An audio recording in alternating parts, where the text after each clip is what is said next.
श्री स्वामी समर्थ। आज मी बनवणार आहे साबुदाणा और बटाटा खीसचे पापड।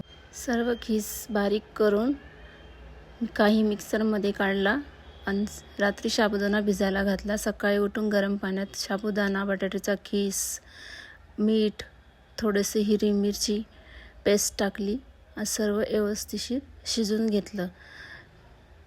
10 ते 15 मिनिटं ह्याला शिजवावं लागतं। असं घट्ट झालं की समजून घ्या आपलं बॅटर तयार झालं। मग ह्याला पळीच्या साहाय्याने हळूहळू पेपरवरती टाकायचं आणि थोडं पसरवायचं। 3 ते 4 दिवसामध्ये वाळून तयार होतात साबुदाणा व बटाट्याचे पापड। हे तळून पाहिले की खूप छान फुलतात आणि चवीला पण खूप टेस्टी लागतात। तुम्ही पण एकदा करून पहा, खूप छान लागतात, खायला पण चविष्ट आहे। 3 ते 4 वर्षे ह्याला काहीच होत नाही, फक्त वेळेवर याला ऊन वगैरे दाखवायचं।